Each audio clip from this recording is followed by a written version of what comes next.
नमस्कार, मैं हूं पवन त्यागी। नवाब मलिक की मुश्किल बढ़ने वाली है क्योंकि नवाब मलिक के ऊपर महाराष्ट्र के एक व्यापारी मोहित कंबोज ने 100 करोड़ मानहानि का दावा पेश किया है। आपको ये ध्यान होगा कि नवाब मलिक ने जो आर्यन केस वाला क्रूज पार्टी का जो केस है उसमें समीर वानखेड़े ने जब रेड की थी तो कुछ लोगों को गिरफ्तार किया था और उसमें जांच के बाद जिनके पास से एनसीबी को कोई ड्रग कोई दस्तावेज नहीं मिले थे, जिनका कोई लिंक उस पार्टी से नहीं मिला था डायरेक्ट, उन लोगों को छोड़ दिया गया था और ऐसों की संख्या 6 थी। लेकिन नवाब मलिक ने सवाल उठाया कि एक बीजेपी के लीडर के कहने से एक व्यक्ति को क्यों छोड़ा गया, 2 व्यक्ति को क्यों छोड़ा गया, इस तरह के आरोप लगाए। तो पहले तो उन्होंने कहा एक बीजेपी के लीडर के फोन आए और फोन आने से समीर वानखेड़े ने 2 व्यक्तियों को छोड़ दिया जो उस ड्रग पार्टी में आर्यन खान के साथ थे। बाद में समीर वानखेड़े सामने आए और मीडिया के सामने आके बल्कि एनसीबी के डायरेक्टर ने बताया कि 2 नहीं 6 लोगों को छोड़ा गया और जो कुल गिरफ्तारी हुई थी वो लगभग 15 के करीब थी, उसमें से 6 लोगों को जांच के बाद छोड़ दिया गया और उसके बाद बाकी जिन लोगों से ड्रग बरामद हुई थी या जिनका कोई लिंक ऐसा था कि वो ड्रग खरीद फरोख्त में या प्रतिबंधित ड्रग लेने में दोषी थे, उनको केवल गिरफ्तार किया गया है।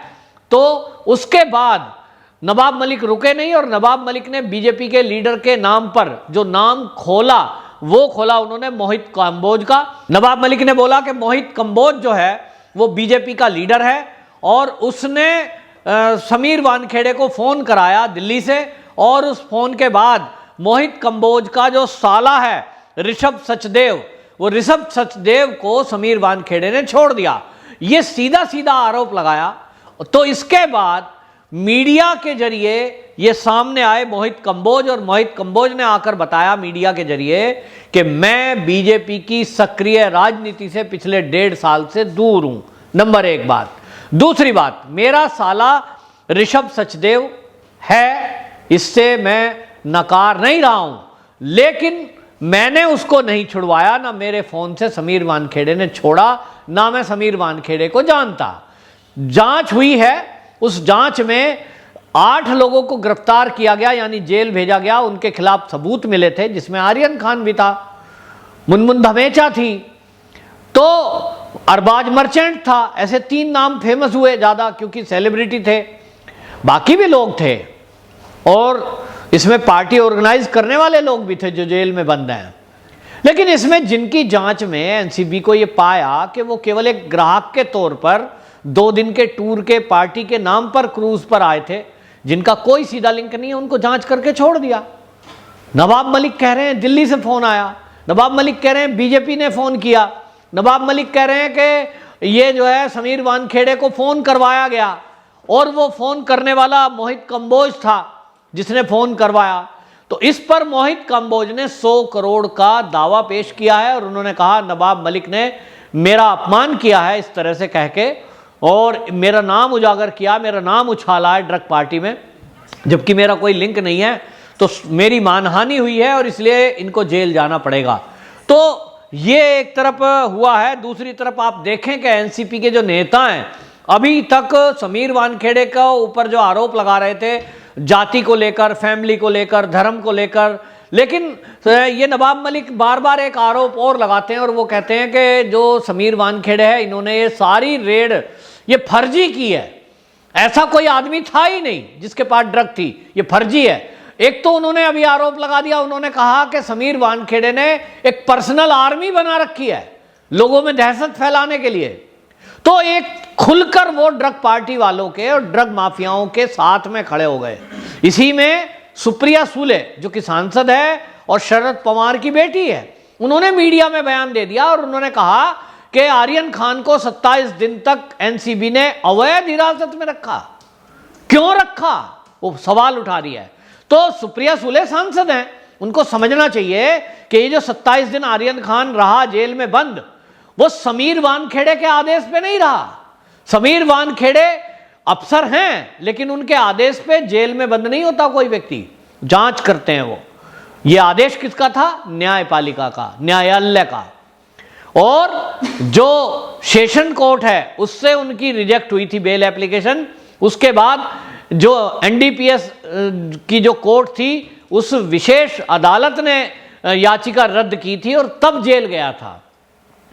और आपको बताएं, जब बॉम्बे हाई कोर्ट में केस गया तो उस बॉम्बे हाई कोर्ट ने भी इस रेड को फर्जी नहीं कहा, गिरफ्तारी को अवैध नहीं कहा। तो सुप्रिया सुले किस बेस पे कह सकती है कि 27 दिन अवैध हिरासत रखी? नवाब मलिक इस बात में कैसे कह सकते हैं कि समीर वानखेड़े का फर्जीवाड़े का खुलासा हो गया, ये सारा रेड फर्जी थी? इसका मतलब आप एक तरह से डायरेक्ट इनडायरेक्ट आप बॉम्बे हाई कोर्ट का अवमानना कर रहे हो। तो यह आरोप प्रत्यारोप जो लगाए जा रहे हैं ये बड़ा दुखद है।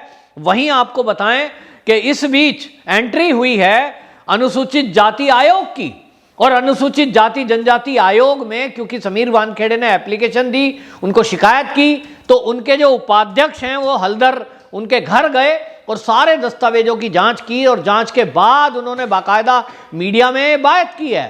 उन्होंने कहा कि समीर वानखेड़े ने एनसीबी को पहचान दिलाई है, उनकी इज्जत बनाई है। क्योंकि एनसीबी के बारे में लोग क्या करते थे बात, ये मैं भी आम आदमियों से बात होती है मेरी महाराष्ट्र के, वो क्या कहते हैं, इस देश में एनसीबी है तो नारकोटिक्स विभाग है तो, लेकिन सब सेटिंग करने के लिए है, मंथली दे दो, ड्रग पार्टी करो। महाराष्ट्र में तो ये चल रहा, पूरे देश में यदा कदा कोई खेप पकड़ी जानी सुनते थे हम, बाकी कोई ऊपर से दबाव आ गया तो पकड़ लिया, बाकी कुछ भी नहीं होता था। जिस तरह की ड्रग पार्टियों के खुलासे अब हो रहे हैं समीर वानखेड़े के होते हुए हैं, पहले भी तो कोई ना कोई जोनल हेड रहा होगा, जोनल डायरेक्टर समीर वानखेड़े के पहले कोई तो था, उसके पहले कोई था, उसके पहले कोई था, कोई आज पहली बार थोड़ी है कि ये पोस्ट पहली बार बनी है। तो पहले तो कभी खुलासे नहीं हुए और ड्रग पार्टियां चल रही हैं, और आज से नहीं सालों से चल रही है। 3 साल से ड्रग पार्टी चल रही है, ये तो आर्यन खान ने माना है कि जो चैट पकड़ी गई वो 3 साल पुरानी है। इसी तरह आप देखिए कि जो वीडियो वायरल हुई थी, एक वीडियो आई थी जिसमें कई सारे हीरो बैठे हुए हैं, वो ड्रग ले रहे हैं। हालांकि बाद में मना कर दिया उस डायरेक्टर ने, कह दिया साहब ये तो जो है ड्रग नहीं ले रहे थे, पाउडर गिरा हुआ था फर्श पे। लेकिन इतना तो तय है कई सालों से बॉलीवुड के अंदर ड्रग का धंधा पनप रहा है, लोग ड्रग ले रहे हैं। और इसी मुंबई के अंदर कभी भी कोई ड्रग पार्टी पर रेड नहीं हुई, ऐसी ड्रग पार्टी पे तो रेड हुई नहीं जहां बड़े बड़े नामचीन एक्टर एक्ट्रेस ड्रग ले रहे हो, ड्रग पार्टी कर रहे हो। अब क्यों पकड़ में आ रहे हैं? क्योंकि समीर वानखेड़े उस पोस्ट पर आया है। तो यहां 2 बातें आप देखिए, एक तो उनके विभाग के लोग ही अंदर की बातें लीक करके और राजनेताओं तक पहुंचा रहे हैं। जितनी बातें ये सब हुई बवाल, तो इसमें सारे में जांच करने के बाद आप देखिए समीर वानखेड़े जोनल डायरेक्टर, क्या उसका जाति प्रमाण पत्र, जन्म प्रमाण पत्र और बाकी चीजें वो इंटरनेट पे पड़ा हुआ है? निश्चित रूप से नहीं। उसकी नौकरी के जो दस्तावेज हैं वो सरकारी दस्तावेज हैं, तो नवाब मलिक के पास कैसे आए? इसका मतलब कोई तो है जो समीर वानखेड़े के पीछे पड़ा हुआ है और उसी के विभाग में पीछे पड़ा हुआ है।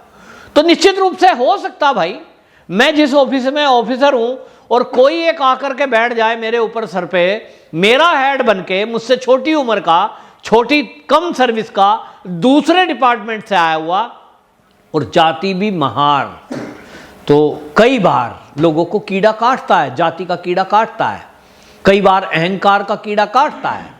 और जो ऐसे लोग हैं सिस्टम में जिनको जाति, धर्म या पोस्ट इनका और अहंकार का कीड़ा काट रहा है, उनको दिक्कत है, उनको समीर वानखेड़े से दिक्कत हो रही है।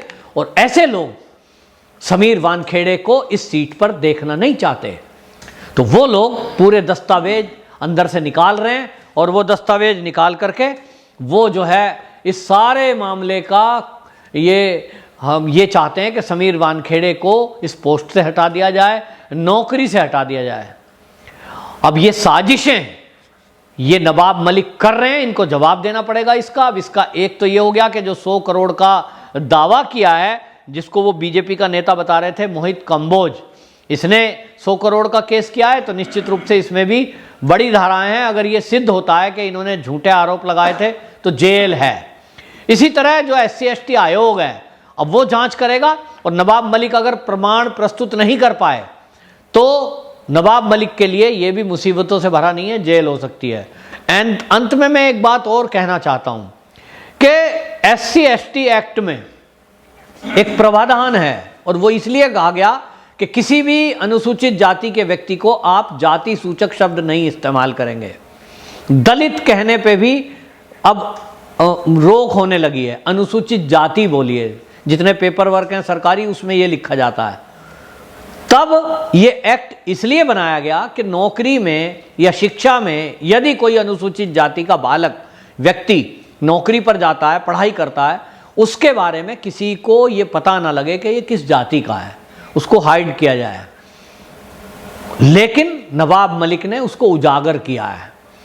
अभी तक कोई नहीं जानता था कि समीर वानखेड़े की जाति क्या है, पूरे देश में नहीं जानते थे। वो कहते थे बस एक ऑफिसर है, काबिल अफसर है, ईमानदार अफसर है, जो ड्रग माफियाओं के खिलाफ कार्रवाई कर रहा है, ऐसा निडर और भ्रष्टाचार से लड़ने वाला, क्योंकि ईमानदार भी है, ऐसा अफसर है, उसकी बड़ाई हो रही थी। लेकिन अब जाति का कार्ड खेलकर, जाति का नाम बताकर ये उजागर कर दिया गया। पूरे देश की उंगलियां ऐसे उठ रही हैं, ये समीर वानखेड़े अनुसूचित जाति, अब तो ये भी पता लग गया महार जाति का है। तो ऐसा समझ लो, मैं कल्पना करता हूं कि देखिए क्या हो रहा है कि समीर वानखेड़े अब जिधर से जाएगा अदृश्य उंगलियां उसकी तरफ उठ रही होंगी। ये है महार जाति का समीर वानखेड़े। और ये जो उंगली उठाने वाले लोग हैं, इन उंगलियों को ना उठाया जा सके, इसीलिए तो SC/ST एक्ट बना कि लोगों में पहचान ना हो। लेकिन नवाब मलिक ने जो अपराध किया है, ये बहुत गंभीर अपराध है कि एक व्यक्ति की आपने जाति की पहचान को उजागर किया, उसकी जाति को उछाला, उसको फर्जी कहा और उसकी रेड़ को फर्जी कहा। यानी जो अपने जीवन में वो ईमानदारी जी रहे हैं, जो भ्रष्टाचार से युद्ध कर रहे हैं, वो जो देशभक्त आतंकवादियों से जूझ रहा है, उसको आपने गद्दार बता दिया, उसके सारे काम को फर्जी बताकर उसकी मतलब आप समझिए ईमानदारी पे आप पलीता लगाने में लगे हुए हैं। तो यह अपमान किसी एक अफसर का भी है, ईमानदारी पर यह हमला है, यह देशभक्ति पर हमला है। और इसकी सजा क्या हो सकती है? संविधान में किसी दलित के अपमान करने का, अनुसूचित जाति के अपमान करने की सजा है, लेकिन देशभक्त का आप अपमान करें इसके बारे में तो कोई कानून बना नहीं है। किसी ईमानदार व्यक्ति को आप भ्रष्ट कहें, इस गाली का कोई सजा बनी नहीं है। लेकिन अब सरकार को बनानी चाहिए ताकि ऐसे समीर वानखेड़े जैसे अफसर का मान सम्मान बरकरार रह सके, और जो उन पर सवाल उठा रहे हैं ऐसे लोगों को जेल हो और उनको सबक सिखाया जा सके। वंदे मातरम।